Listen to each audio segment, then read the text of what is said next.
What do the following women have in common? Kristen Bell, Cheryl Hines, and Beyonce. They're all famous women who were at one point highly liked by the public, but that all changed after they married a man who rose to infamy. In this video, I'm going to share with you what happens when you pick someone as your partner and your association with them absolutely destroys your reputation. And I'm going to use these three women as case examples. Let's get started.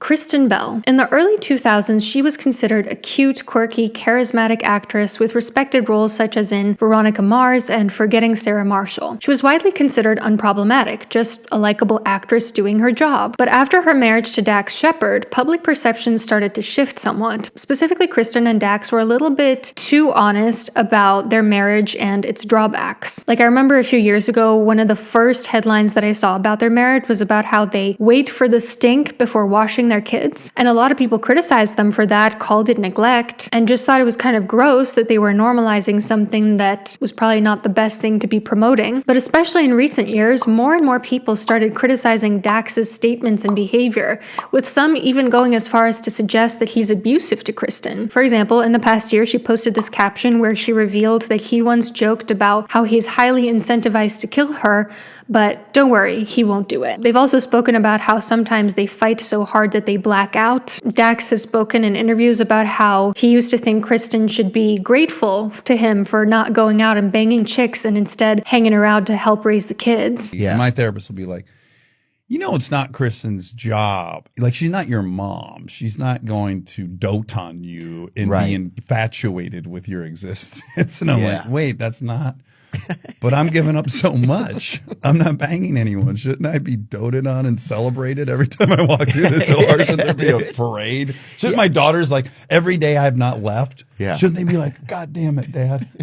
We got one of the good ones. And also their constant normalization of having a wandering eye in a committed relationship, like Dax asking Cher who she'd like for Kristen instead of him, his creepy recent comments about Sabrina Carpenter. Now, if I'm you, again, and I'm 28, I'm going to try to date her with all my might. Are you not trying your hardest to marry her? I'm in a relationship. You now. are? Yeah, I'm in a relationship with a Dominican girl. She's an architect. An architect. She's unreal. She went to Yale. She's unreal.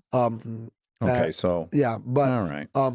I thought it was so classy the way that guy immediately shut it down, even though Dax was clearly trying to live vicariously and trying to like normalize being obsessed with a much younger woman. I don't know who that guy was that he was interviewing, but kudos to him for having a really respectful response. And I think for a lot of people, the issue is not that Kristen and Dax are open about their marriage struggles, but rather that they're trying to normalize something that a lot of people don't think should be normalized because it's not healthy or normal. Like, if Kristen Bell were to come out and share her struggles with her husband's behavior and say, you know, I'm really struggling. My husband keeps saying that he is attracted to all these different women, or he keeps making these jokes about killing me. I would hope that the public would have compassion for her, though you never know because the public doesn't tend to have compassion for victims who speak out. But because Kristen wants us to believe that this is normal and because she promotes it as almost like a product that people should buy, I think the audience just doesn't really have a lot of patience for it because they're like, I'm not really trying to buy what you're selling here.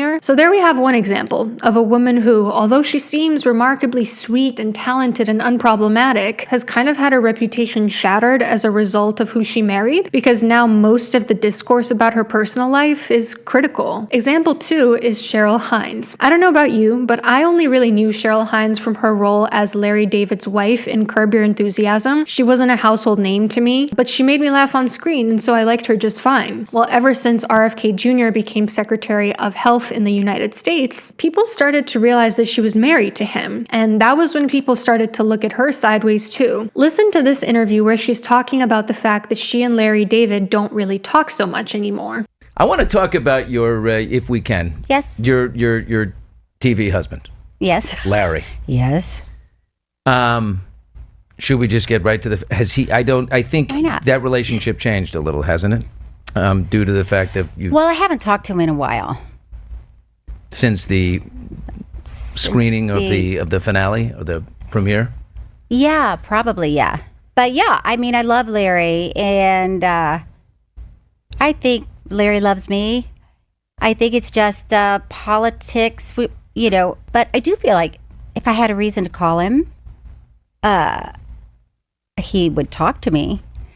I don't think he would not talk to me. Watching this interview made me a little bit sad for her because it almost seems like someone who hopes that there would still be mutual care and connection between her and this friend that she used to have. And yet we as the viewers are kind of sitting back and wondering, is that connection still there, or has she sort of severed it through her association with her husband? And to me personally, the most frustrating thing about her alliance with her husband is that she seems to have this view of him as someone who does his research and is just so much more knowledgeable than her, when to a lot of us, her husband seems like the opposite of that. If anything, he seems like the one who's misrepresenting and misunderstanding research, who's trying to convince other people that he knows things that he really doesn't. It's very interesting because Bobby and I'm definitely the one that has all the feelings, and he's the one that wants to talk about the facts and the studies and so sometimes we really have a hard time communicating. So this video is also really frustrating for me to watch because as an outsider, it's like, woman, it's not that you're too emotional. Your husband, I have seen him be emotional about things as well, and he does not seem to be based in facts and research in the way that he's convinced you he is. And so it's sad to me watching a woman sort of burn her bridges and publicly say, I stand with my husband, in a way that affects her so negatively. Because if she were to come out and say, listen, I completely disagree with my husband about vaccines or autism or whatever it is, I think the public would be a little bit gentler on her and they would say, okay, yeah, she's married to this guy that we don't really like, but at least she can stand up for herself and say, let's just agree to disagree. Like, I know people who are in marriages, for instance, where one person's a Republican, one person's a Democrat, and they somehow seem to make it work because they're both just confidently agreeing to disagree. But if you're in a relationship with someone who people perceive as really problematic and you're not even agreeing to disagree, you're just getting sort of absorbed into their worldview, people have a little less patience for that. And my third example is Beyonce. At the start of her career, Beyonce was the talented lead singer of Destiny's Child. I remember by the time I was in high school, which was like her drunken love era, it was considered practically blasphemy to criticize her. Like, I once told this girl in my class, I don't think she's that talented of a dancer. And this girl looked at me like she wanted to slit my throat for it. Like, how dare you criticize our goddess Beyonce? But there was just one issue, which by now I think you can guess what I mean. Her choice of husband, marrying Jay-Z, would eventually lead to her reputational downfall. As of today, about half of the Epstein files have been released with like a lot of redactions, and there was a tip in the files about Jay-Z. Now, we don't know whether the tip was corroborated or not, but personally, was I surprised to hear that Jay-Z was in the files? Not in the slightest. Jay-Z was 30 years old when he met Beyonce and she was 18 years old. A year later, they started their relationship. Plus, when we also hear about Rihanna's description of how he sort of coerced her into signing with his label, when he said to her, there are two ways to leave here, either through the door with the deal signed or through this window, and we're on the 29th floor. So we've got a man who went after a woman who was barely legal when he was in his 30s, who coerced another woman into signing with him. I'm sorry, I have never liked him. My husband thinks he's super talented because he's a lot more into rap than I am, and so he was really devastated by this tip in the Epstein files. But I've always thought that he's a creep, his flows suck, and he has the charisma of a wet towel. So I'm glad I can finally say that. Well, since the tip came out about Jay-Z, people have started talking, maybe for the first time, about some of his suspicious behavior that we had all this evidence for years, but no one was really acknowledging. So some people are viewing Beyonce as like a victim of grooming, while others are condemning her as well, saying, well, you know, she's extremely powerful, she's a billionaire, she had this like idealized status for so many years, she must be complicit in whatever he did. And so as a result of her husband's scandal, Beyonce has also kind of fallen from grace. So let's talk about this more broadly, putting aside these like 3 case examples. I think this is true in a lot of situations, not just among celebrities, that when you marry the wrong person, people are going to penalize you for it because people expect you to be loyal to your spouse. So if your spouse is somebody who causes a lot of harm in your community, you're going to be seen as guilty by association. They think your spouse is deplorable and they know it's normal for a person to stick by their spouse, they're going to hate that person for it as well. And I think this is true of any gender. Marrying someone who becomes persona non grata can result in you getting socially blacklisted. However, I don't think it's a coincidence that when I was thinking about this topic, all of the people that came to mind were women who had married men that were seen as problematic. Let me know if you can think of any situations where this is flipped, where it was like a man had his reputation shot because he married a woman who was seen as problematic. But women in general tend to be blamed for things that the men in their lives do. So if a man is getting blamed for something, if he did something so egregious that he's getting blamed, you can bet your pretty little ass that his wife is also going to get blamed for it. And sometimes, I feel bad for these women because it's like it'll become revealed that like their husband did something 10 years ago and they have children with this man, they're married to him, they love him, he's their family. And maybe he convinces her that what he did 10 years ago, he's a different man now, or he plays it down, or he lies to her in some way.